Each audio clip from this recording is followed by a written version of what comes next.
Аз мисля дати за моя водител в къщата, защото той е добър, знае как да се решава с доста големи проблеми и го обичам. Много искам да приличам като него. Той е в екокомитета в нашето училище в Ене и е опазител на природата. Аз смятам, че баща ми е будител, защото той е много мил и винаги се грижи за мен. Истински будител е дядо ми в моето семейство, защото той е учител по история и е археолог. И аз просто много обичам и аз помисля за моя будител. Моя род наричам будител моята прабаба Тонка, която малко след деня на народните будители ще навърши 87 години. Тя е баба на моя баща. Баба Тонка дълги години е била учителка на няколко поколения ученици. Тя им е преподавала български език и литература. Гордея се и искам да приличам на моята прабаба Тонка, защото тя ни дава пример за истинските будители, за ценностите и добродетелите в днешно време. В моето семейство за мен будителят е баба ми. Тя винаги ни събира на празници. Тя е много мила. Всички ние много я обичаме, защото тя ни събира и ни сплотява. Моят будител е моят прадядо, защото на неговите рождени дни събира се в целия род. Лена ми е учител по английски.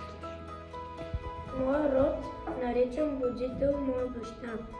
За мен той е будител, защото постоянно чете, ходи на уроци по пиано и солфеж.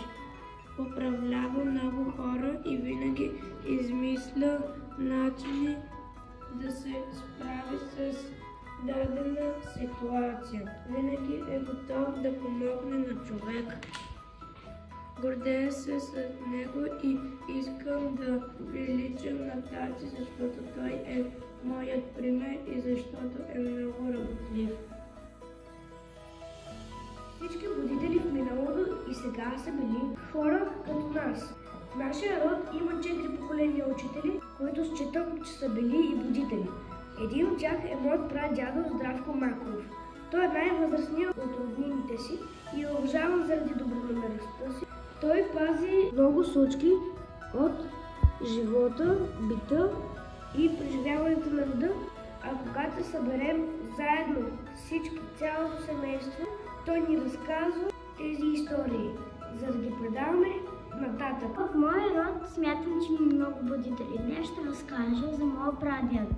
Моят прадядо е живял в село Гълбец. Бил е директор на училището там и бил е много важен за селото. Моята прабаба също е била учителка в училището. Моята майка е намирала дневник на моят прадядо, дядо Никола, и вътре е било написано задачи по математика. Също така е бил професор по математика и аз се гордея, че имам такъв важен човек в моя род. Според мен те са нашите будители в семейството и е много важно да пазим спомена за тях.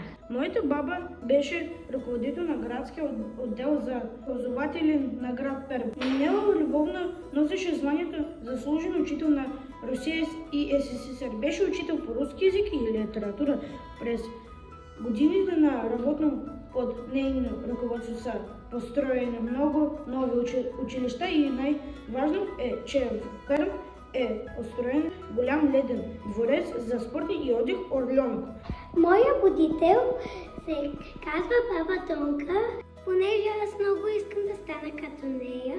Тя ми дава много примери. Тя ми помага да правя всякакви интересни работи, да правя лодки, всякакви работи ми подарява. И тя е на 78 години и много я обичам и я харесвам. Стоян Велинов е първият водачил в Бургас. Той ми е прадядо, роден през 1918 година в Бургас. Желанието му е било да живее в голям град и затова се местят в Бургас. През 1947 година той прави първата водаченица в Бургас. Имала 8 работници. За мен е будител, защото е дал нов въздух на пазара и е дал работа на 8 човека. Прадядо ми е роден преди 102 години в град Котел. Той се е казвал Михаил Колибаров, също като тати.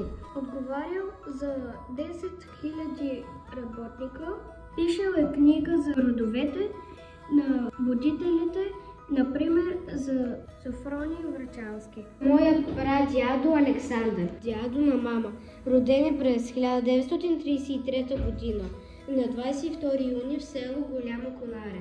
Работи в горубство. Забелязал, че много млади миньори се разболяват от силикоза на белия дроб.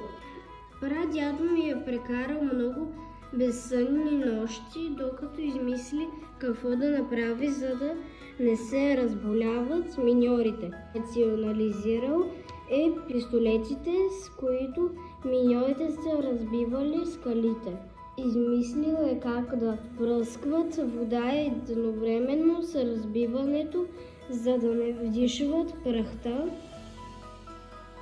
Прабаба ми Мария е била народна певица. Участвала в много фолклорни фестивали и разпространява ранчинския фолклор. Награждавана е с множество златни медали.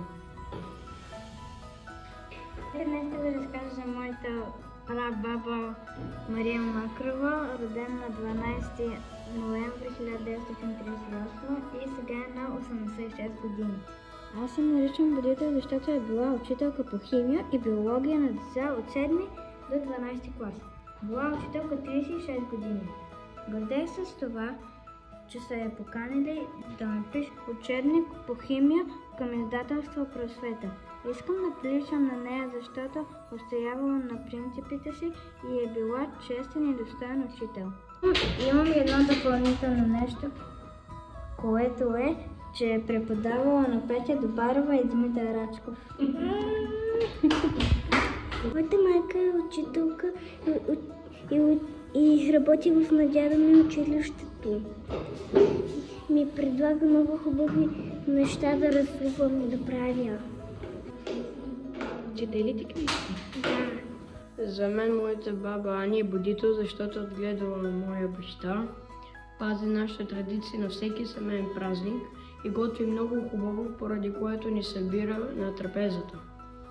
Мама е учител. За мен мама е будителя на рода ми, защото тя ме е научила на много неща и ми е четяла детските книжки като малък и ми е разказвала много неща за нейния род. За мен моите баби са будители, защото когато съм била малка, ми четяха приказки преди лягане и запазват традициите, когато има празник, примерно като Коледа и Великден, се събираме на трапезата. Освен това, мисля, че моята майка също е будител, защото е учителка по математика и е учила за архитект и много я обича.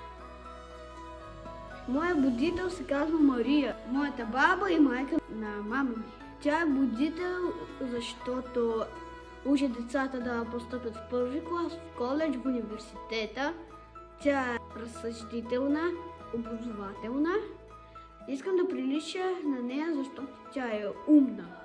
Моята баба е будителка, защото тя преподава английски. Моята баба също е била учителка. Тя е преподавала на деца, които са имали проблем с ушите и са били глухи. Дядо участва в Руската война. Моята майка и татко са будители, защото ми четат книги. Майка ми и татко ми са музиканти. Майка ми свири на пиано, а татко ми на китара.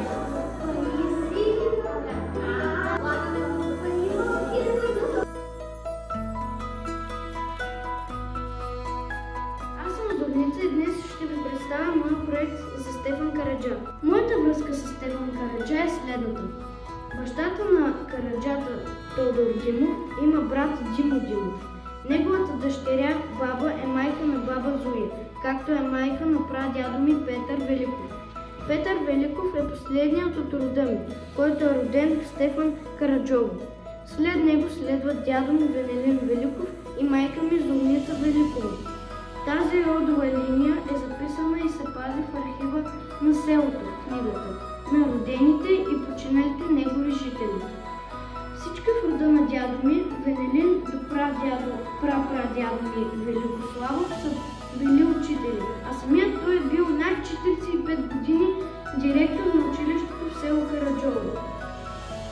През 1926 година моят прапрадядо Велико отива в Русе и се среща с Никола Обретенов, за да чуе разказите на брат му Ангел Обретенов, който е бил четник в четата на Хаджи Димитър и Стефан Караджа. Така до нас достига информацията, че всъщност Караджат е бил военният воевода и ръководител на битките на четата, защото е имал военен опит от обучението си в легията на Раковски и от четничеството си в други чети. Митхат Паша, русенският валия, заповядва гробът му да бъде заличен след освобождението. Ето е родната къща на Стефан Караджа в село Стефан Караджово. Паметникът на Стефан Караджа на площада в село Стефан Караджово. Ето е сабята и черепът на Стефан Караджа в къщата музей на баба Тонка в Русе. Баба Тонка изравя гроба и взема черепа на Караджата, който и до ден днешен се пази в нейната къща музей в Русе, който аз съм посещавала. Това знам моя дядо Венелин и това се предава през поколенията на моя род, за будителя и революционера Стефан Караджа, за когото Ботев пише крилатите стихове. Кажи ми, сестро, де е Караджата, де е и моята вярна дружина. Кажи ми, пък ми вземи душата. Аз искам, сестро, тук да загина. В тази балада Хаджи Димитър Ботев пише и великите думи. Тоз, който падне в бой за свобода, той не умира. Него жалеят земя и небо, звяр и природа, и певци песни за него пеят. Ето е баба Тонка и Стефан Караджа.